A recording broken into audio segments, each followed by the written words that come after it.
Oh, I think I'm live. Okay. Good afternoon. I'm gonna go ahead and get this started up so I can get on with this thing. Make it short and sweet. Gotta post some links in Discord real quick. 1 second.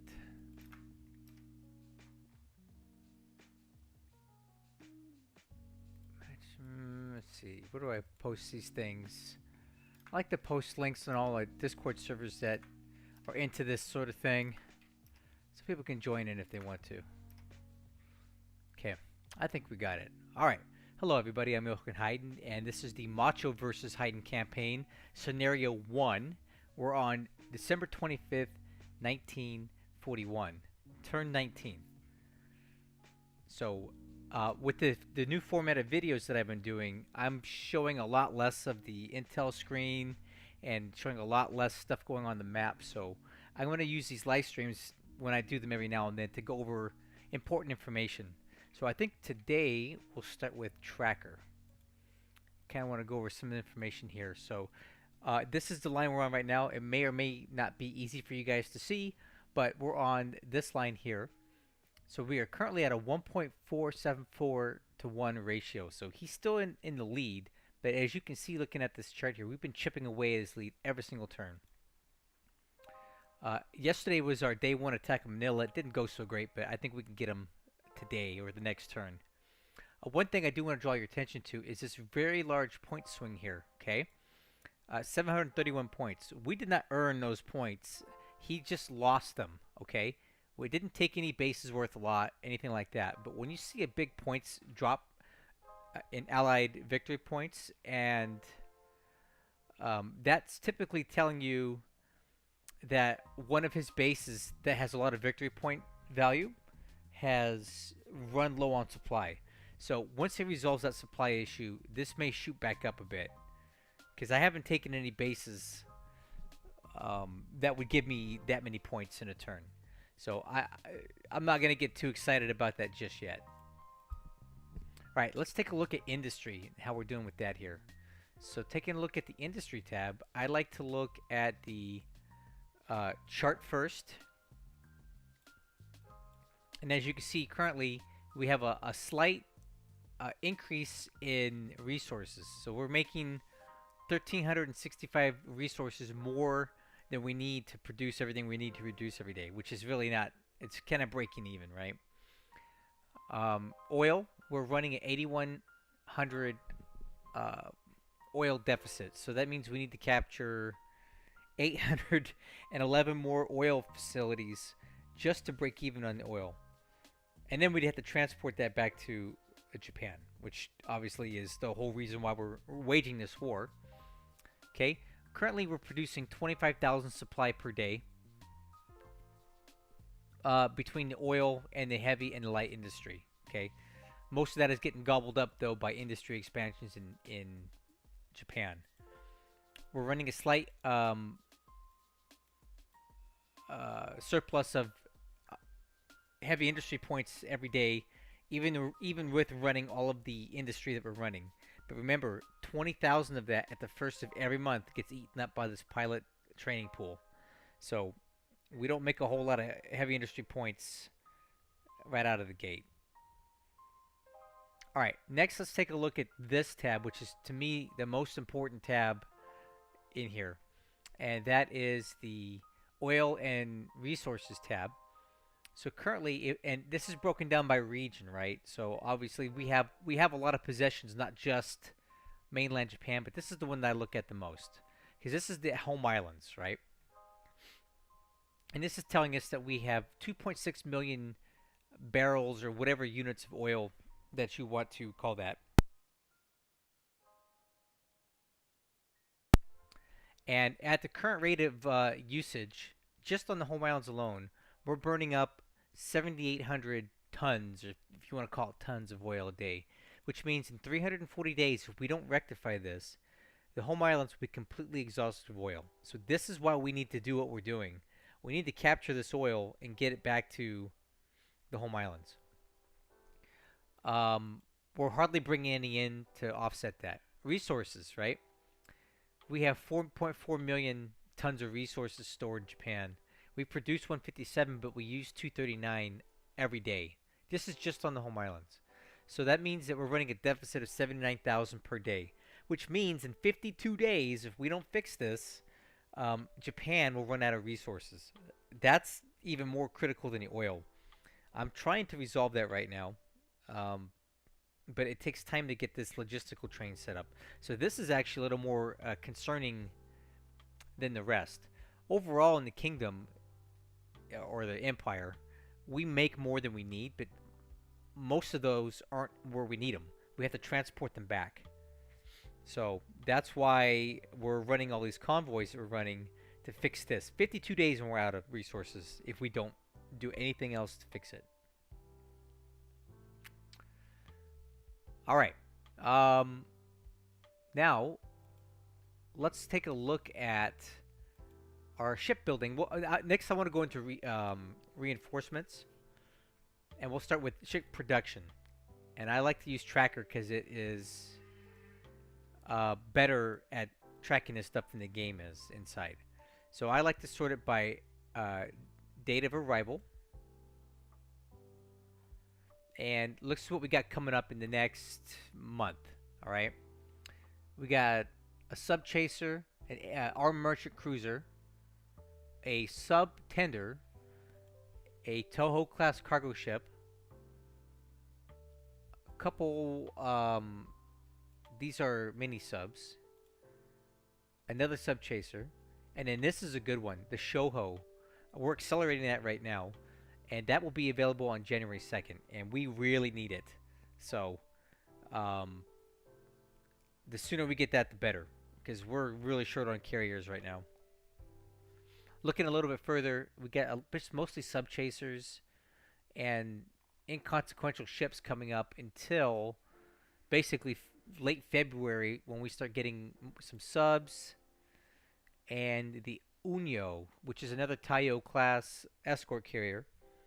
That is something I'm accelerating as well because I need more carriers.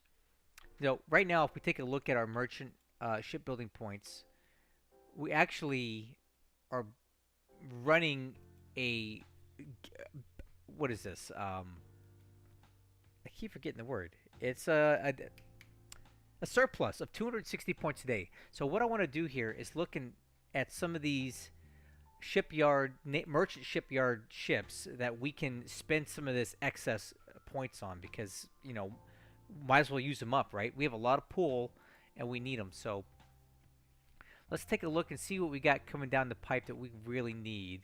I'm going to hint here. It's going to be probably another escort carrier. So let's look at the Chuyo. Actually, I'll be right back, guys. 1 second.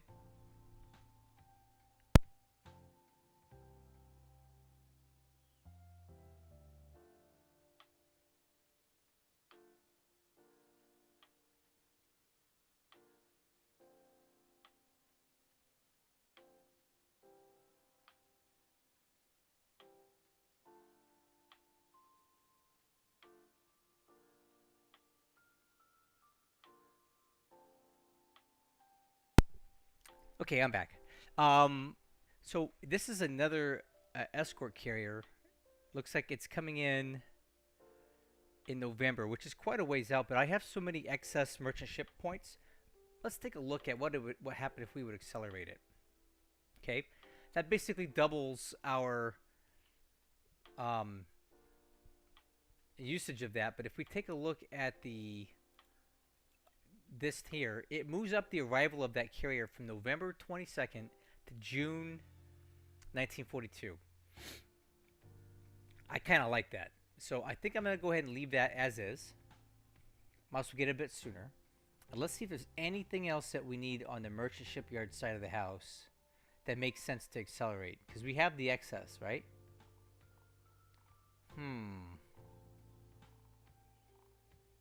I don't... I'm not really seeing anything. Let's just look at carriers.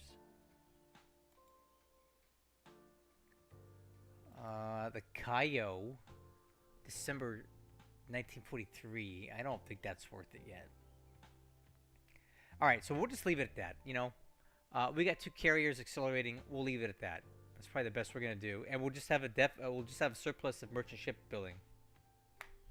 Just what it is, I guess.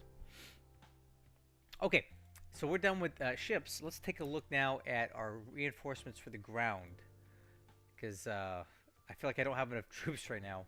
So ground reinforcement schedule. Let's take a look at this. In the next few days, we've got some base forces and some very minor units coming in. Another base force at Saipan, Takao. Nothing super important here. Some more SNLF companies, and these are basically good for garrison duty. Nothing really that great. Another base force at Yokohama in 18 days. We can get that out into the field. One Naval Guard unit here at Tokyo. That'll be useful. We can use those. Another Naval Guard unit at Tokyo. I'll add this. This is probably the most important unit that I need right now. This infantry battalion was wiped out on the first attack of Clark Field. I should not have used it in that attack. It was completely eradicated. Unfortunately, this piece of this battalion is a component of the 4th Infantry Regiment, and that infantry regiment is needed to rebuild the 2nd Division, which is currently on in the Philippines, right? So these are the component parts of the 2nd Division right here. And you'll see that we're missing this, the 4th Infantry Battalion at Tokyo. We cannot build this entire division back until we get that unit back, join up with these 2 battalions here, and make this regiment to rebuild the 2nd Division. So losing this battalion has really set me back a lot, because I needed this built up into a full division, and now I can't use it as a division. So definitely a little bit of a setback by losing it in the field. I bought it back, but I had to wait for it to reform in Tokyo. Then I have to ship it out. So that's going to put the 2nd Division of reformation back significantly. At least a month until I can get it fully rebuilt. Okay, let's see. What else are we getting for ground reinforcements in the next total 30 days? Just a bunch of Naval Guard units, some artillery, anti-aircraft, and okay, these are good. These infantry brigades are not particularly useful except for garrison duty, and I need to free up some major garrison locations in China, like at Shanghai and some of these bases where I have whole divisions tied up in garrison duty. I really need those freed up, but I need units to take up the AV requirement there. So those little infantry brigades that we get in about 30 days, they don't have a lot of combat value, but they free up the full divisions for combat duty, which is good. So I need those as soon as possible. And that's our outlook on infantry in the next 30 days. So I would say that 4th Infantry Battalion there, the 1st Battalion of the 4th Infantry, I need that. And these units here will be good for garrison. And another air HQ in Kwangtung, which I will buy out to ship abroad, because you can never have too many air HQs. So here's where I'm having the biggest issue, is aircraft availability. Okay, I feel like I do not have enough squadrons to do what I need to do, and we're not getting any substantial units in a while. So if we take a look at this, the Shoho comes in 15 days, and it brings a Claude and a Kate unit with it. You can bet that I'm going to be upsizing this Claude unit, and I will immediately convert it into zeros, because I need zeros. These Claudes are good for training and nothing else. In 25 days, we get another transport squadron, which is part of the 2nd rating Sentai, or regiment. And then in 31 days, we get a Kate unit, which is good for training only. So it's not looking too great as far as our outlook on aircraft reinforcements. 34 days till we get this Val unit, which is, again, is only good for training. But we should have Manila by then. That's why it's red. It turns red if the base that you are supposed to receive the reinforcements at, you don't own. It's basically telling you you're not going to get them until you resolve that. But I'll have Manila. You can bet. Okay, let's take a look at our aircraft pools right now. because they're not so great. So here's what we got in the pool for aircraft. Nels, plenty of Nels, plenty of Anns, Marys, and Idas. 25 zeros in the pool, and that's actually not too bad. We're building, at the moment, 110 a month. So we're getting a little over 3 a day. And pretty soon we're going to be at 4 a day. So once I get to basically 4 a day, I'm okay shutting down this production line because I don't think I need more than 4 zeros a day. We're not losing that many. And I don't even have the pilots to put in them even if I did. So once I get the production up to 120, I'll stop any further expansion of the factories and we'll call it good there. Let's see here. We are trying to re-equip a lot of our medium bomber squadrons with Sally 2As, and those are coming up about 1.25 a day. And then the last thing that I really need right now, that I hardly have enough of, are the KI-43 1C Oscars. Okay?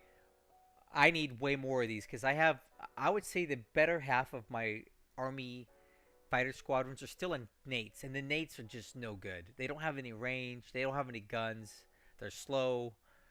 They're great for training, but they're not great for frontline use, and I've been having to use them on frontline duty, and I don't like it because I feel like it's just putting my pilots at risk of getting killed. So we are currently building 100 a month, so that's 3 a day. I want to get this up to 5 a day, which would mean we need to be making 150 a month because the Oscar is going to be the main pusher unit that I've got for the foreseeable future until I get Tojos or something better. So we're going to need a lot of Oscars to keep this thing running. So I'm going to probably expand up to 150 a month because I just don't see any other way. Maybe less. I don't know. At least 120 a month for now because I got to have more Oscars to replace all the Nates that I have in service right now. Okay, so let's see. We've talked about industry. We've talked about production. We've talked about reinforcements. Let's quickly touch on some strategy stuff. So we'll go into China real quick. This is definitely going a bit different than when I played Helson. For one, I don't have nearly as many bombers and fighters to do what I need to do. So I'm having to be a lot more sparing and careful where I put them and use them so I don't get cap trapped. Which means I'm not hitting all the places I would normally want to hit and if this was a Scenario 2 game. So here's our main thrust right now. In the south part of China, I'm trying to push this way to put a little bit of pressure on Changsha. In my last game, I basically left all this alone, and I felt like it made him too bold down here. So we've already secured these 3 bases down here, which I think are important. I'm going to continue pushing in this direction to threaten Changsha to make him shift forces back to protect this area. Because I want him to do that so we can kind of start working on Nanning and Kuai-Lin. I just want to like kind of build a line down here like that. Let me clean this up and show you. I would love it if China looked like this in the next month. I don't know if we're going to be able to do it, but that's what I'm trying to do. So that's what we're doing down here. And there's a lot of partisan activity and cleanup units, things like that. My second major push is up the Ankang Road. We did paratroop in here, but it didn't work out because he bombed the base before I could reinforce it. So Helson didn't do that, and Macho did. He basically made the base unusable for me. So we're pushing up the road this way. My second push is up the Xi'an Road this way. But we've hit a roadblock right here. He's got about 120,000 troops here, which I estimate to be 2,000 to 3,000 AV. We're not going to break through that on ×3 terrain. However, here's what we are doing. We are pushing this way as well into Xi'an with about 1,500 AV. And this is all clear terrain from here to here. At some point, he's going to have to decide what does he want to defend. Because he won't have enough troops to cover the clear terrain here and the thick terrain here. So we're going to force him to have to fall back somewhere. Alright, that's China. Alright, in Burma, I would say we're doing okay. Um, we're already in Mole Mine, and next turn I anticipate us taking the base. And then I've got about 1,500 to 2... let's count it up. 200, 800, 1,300, about almost 1,400 AV working their way up this way right now. And once we take Mole Mine, I think it's just a matter of time before we get into Rangoon. So I would estimate by the 10th of January, I'll be in Rangoon and maybe even owning it. He is defending this a lot more than Helsing did, so that's why we're not a little further along. In my Helsing game, he didn't defend here or here really. He didn't even try to stop us until about Pegu. But now we're having to stop and fight these units here, which is slowing us down. But that's okay with just more units for us to kill that can't retreat into like Lashia or up into the hills. Alright, in Singapore, this next turn is going to be really, really important because I have a little something planned that could be a game changer or a complete bust. I can't really talk about it much more. I alluded to it a little bit on the video preceding this one, but I think I might know a way to get into Singapore without having to really take a lot of losses. And the reason is that I think Macho really screwed up by leaving this unit in Johor Bahru. And you'll hopefully see why next turn. I don't want to say much more, but he should not have done this. This unit does no good to him in Johor Bahru. Okay, we have tons of troops here, more troops moving in. There's about 2,000 AV on the Malayan Peninsula right now. Now, one thing else I noticed is that he's clearly been evacuating troops out of Singapore, and we saw a lot of APs and the like moving down towards Palembang, which I think he's attempting to do a Fortress Palembang kind of thing. And he's using troops from Singapore to do it. Because when you mouse over Singapore, which has 9 out of 10 detection, which is pretty good, the troop numbers there are substantially lower than what I would expect to see at this point in the campaign. We did trap some units to the north, but not a lot. But there's only 28,000 troops in Singapore. When I was playing against Telson at this time of the campaign, we were seeing upwards of 40,000 troops and more guns and vehicles in Singapore than this. So he's pulled out a lot of troops, supposedly to Palembang. And I think that means that we can get into Singapore a lot easier and take it easier than what I would have expected. If he had left the troops there, it makes it harder for me. But by pulling a lot of them out, it's good because he can build up other bases and he can save them temporarily. But it's bad for him because it means I don't have to sit here and slog through Singapore for as long. So, you know, I think that Singapore may not be as hard to crack as what I initially thought, which is great. We'll see, though. Tomorrow is going to be very telling, the turn. I hope it goes well, because I have a little something planned that will be really good for us. Okay, let's take a look at the Philippines. So I went for a full-on bunker busting. Renew, nice to see you. I went for the full-on bunker busting thing in Luzon, and I've had mixed results with it, okay? I don't know if I'll ever do this again, because we did lose a lot of troops, but we have Clark Field. We're probably going to take Manila next turn, right? And these troops here are trapped. Once we take Manila, all these troops on Manila are dead, and we don't have to fight them anymore. And that only leaves them with a very small amount of troops in Bataan, and very few of these are actually combat capable. So once I take Manila, I can just move into Bataan and hold him there, and he's stuck there.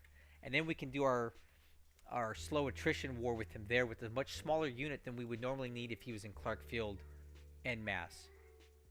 And the nice thing is, Baton is like ×2 terrain, which means it's easier to bomb it and it's easier to inflict casualties and supply losses and all that stuff than it would be if he was in Clark. So he, in my opinion, should not have left this garrison in Manila. I know why he did it. He doesn't want me to take Manila, but it just made it easier for me to take Clark, and now he's having to fight us, and we're defeating him in detail. Also, I attacked from two directions, right? I landed at Malbon and Batangas, and we basically opened up all the most important hex sites that we need in the Manila, which means that the troops that I want to pass through Manila don't even have to stop to attack. They can continue on to Batangas. And at Batangas, I have a lot of naval support because what I'm going to start doing is transporting excess troops that I don't need from the Philippines, right?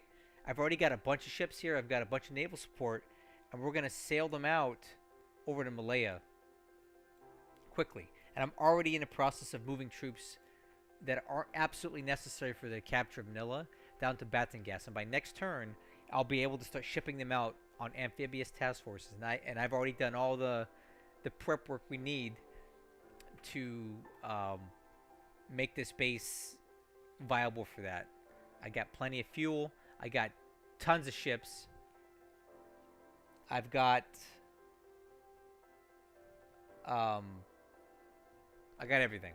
So we should have at least Manila captured next turn, and I'll deal with Baton nice and slow because I'll have all the time in the world to do it. Not much really happening on Mindanao right now. We're just kind of cleaning up bases. It's not even worth discussing. But we can talk about the Dutch East Indies, where things have been going more or less okay. I'm having a lot of issues with enemy subs. They're all up in here right now. And unfortunately, I have to get into here because I've moved my base from Manado to Kandari. Because Kandari's got a nice size 4 port, a nice size 4 airfield. I've got HQs there. I've got my... most of my fighters and bombers are relocated to Kandari. I've got mines there too in case he tries to come in. I currently have my punching force is at Ambon. And my guess is that we're going to come up to Kandari and then probably looking at Makassar next. Because that's the base that will help us support attacks in the invasion of Java. So, other than the subs, we're doing okay out here. Alright. In the Solomons area, I would say we're doing pretty good. We captured Port Moresby and consolidated it. So I'm probably looking to take this base next. Maybe Horn Island later on. I don't know if I even want to bother touching Australia this time around. And then it's going to start be a matter of backcapping all these little dot bases out here. And then lastly, we'll talk about the South Pacific, New Caledonia area. So obviously last turn, if you were watching, you saw that Kido Butai showed up here. And we caught a major task force of ships. I don't know what he was thinking here. And we sank way more than this. There was more than this. I counted 7 total ships sunk at Noumea. And they were all large transport ships. Which means he's brought in a lot of troops to Noumea. I don't know what those troops are. There's 5 units there. Normally that base starts with 1. So he's brought in 4 units at least, if not more. And these are more than likely PBYs that are scouting out here. So that means that when I do invade New Caledonia, there's going to be more troops to kill, which means he loses more troops. But it also means that it's going to be harder to take Noumea because if there's any assault value in these troops that he brought in, Noumea is kind of hard to kill because it's ×3 terrain. So it's kind of a mixed blessing or a double-edged sword for both he and I. When you bring in troops here, you're going to lose more points when I kill them, but it's going to mean it's harder for me to take the place when I do get there. But for this turn, I think KB is just gonna kind of loiter in this general area here as I prepare to send transports on to New Caledonia to take it. I don't want those intercepted by any surface vessels, and I don't want his carrier showing up, so I brought mine down here to make sure that we cover that landing whenever it does occur. These other ships that he's got out here are strictly bait, right? This is only here for like a picket ship. This over here is a picket ship. And it says they're moving west, which is this direction. I believe these to be picket ships, so of course my carriers tripped all over them when we came down here and spotted them. And that is basically the state of the campaign. It's going okay. I'm okay with some stuff. A couple things that I would have done differently, and I will definitely. Hey Daniel, nice to see you, man. A couple of things that I want to take away from this is that I did start Kido Butai here on turn 1 to try to kill 4C, and we did get the Prince of Wales, but the repulse got away. So getting both of those ships would have been great. Not getting them both would have been terrible. Getting one of them was okay, but I don't think I would do that again because it took us forever to sail KB out of here. And now I feel like we're a little behind in the South Pacific because of it. And we didn't get everything we wanted to get for it. I think in the future, the next Japanese campaign that I play, I'm just going to go ahead and do the good old-fashioned Pearl Harbor strike. Try to sink some ships there. Try to kill a lot of his aircraft there. And that positions Kido Butai better, right? So if we start here, right? Let's say Kido Butai goes here on turn 1.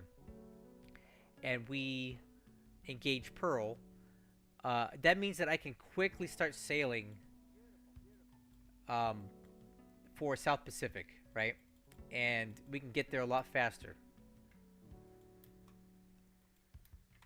And what you would do is you would basically, let's pretend this is Kido Butai right here, this sub. If you start here, you can drive Kido Butai over to this area, refuel it from an AO or 2 or 3, right? Or even stop in Kwajalein at the Naval HQ and top off sorties and all that stuff, because that's not too far of a detour. And from there, you continue down. So now's Kwajalein. Let's say you get a Naval HQ there.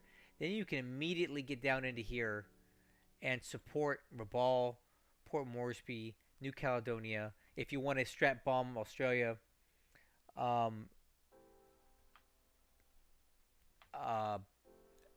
if you want to do those things, you have Kido Butai positioned to do that. And you can get there quicker. As opposed to coming in from the Dutch East Indies, where it's a lot more dangerous and there's a lot more roadblocks, right? And you don't want to sail through here because he'll see you coming. So you have to go all the way through the Dutch East Indies, which you could easily eat a... 1 second.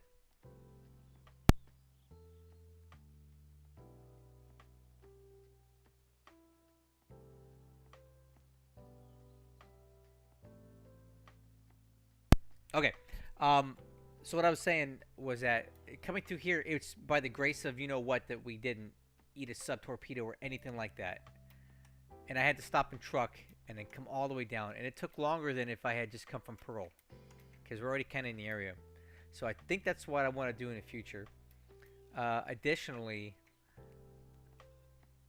what else? I think I need to go for the Aleutians a little bit harder, because there's a lot of bases up here, and there's a lot of points here that you can get. You can even go up here for these bases here, because they're like free. Why not? So I kind of feel like I should have gone after these bases here. I left points on the table. Midway, I need Midway next time. That's a base that's very important to have. What else? Oh, I think I needed more weight on the Philippines landing, and I think I would have bought out the Guards Mixed Brigade from Tokyo a lot sooner and brought that in with these guys to add even more AV than what I came in with. Okay, so Daniel, you say you feel like the way I played versus Helson was the way to go. You can't really compare those two things because this is scenario one and that was scenario two. And I've already detailed the big differences between them, and they're massive. And I just don't have the resources to do what I want to do in scenario one that I had in scenario two. There's so many more aircraft, and there's so many more pilots and aircraft pools, squadrons, that you can just kind of blanket the whole map with stuff, and you just don't have to worry about losing stuff because you have so many replacements. You don't have any of that in scenario one. And I'm having to play a lot more conservatively because I don't have the fuel supplies, aircraft pilots, ships in scenario one that you have in two. So that makes it harder. And also, you have to understand I'm playing a completely different opponent. Macho is actually trying to defend and fight and delay. Helson ran away. He ran for the hills and he gave me every base, so I didn't have to do anything. I was not delayed because by the time I got to the next base I wanted to take, he had already pulled out. His aircraft didn't fight. His ships ran away. He evacuated the troops. So it was easy for me to quickly move in that game. For one, I had more stuff in scenario two, and two, Helson didn't fight me. So I could just blast through here so fast, and I just cannot do that in scenario one. It's just not possible. So I'm playing a different player, and I'm playing a different scenario, and it makes me slow things down. And yeah, definitely no to the Philippines bunker buster thing, because imagine if I had not used all these troops here and I had used them here. Holy moly, guys. I'd have 3,500 AV going into Singapore like days ago if I had done that.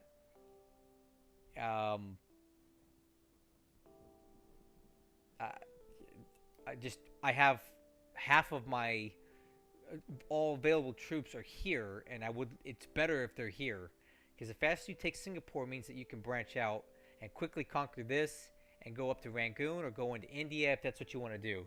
So by not sending those troops to Malaya quicker, it's put me behind for future phase 2 operations. So I don't think I want to do the Philippine crazy bunker buster thing again. I don't think it's really worth it in the long run. Because as my friend Desert Wolf likes to say, Luzon is a giant allied POW camp. Who even cares? Let it sit there. If you conquer it a year from now, the troops will still be there. They can't leave. They have finite supplies, and you're going to take everything around them so they're cut off. You know, I just want to try it this way. Anyway, that's all I got, guys. I got to get moving here. But I do appreciate those of you who showed up to watch. Thank you. If you're watching this after I'm done with it, if you have any questions, please post them on Discord or on the video comments, and I'll reply to each and every one of them. So thank you guys so much for watching. And I've already sent this turn off to Macho. The next turn should be excellent because I think we're going to take Manila. I think we're going to take Johor Bahru and do some sneaky stuff into Singapore. And I also think we're going to capture Molmine, which is going to fast forward us to Rangoon. So stay tuned for that next video, hopefully out tomorrow. And I'll catch you guys on the next one.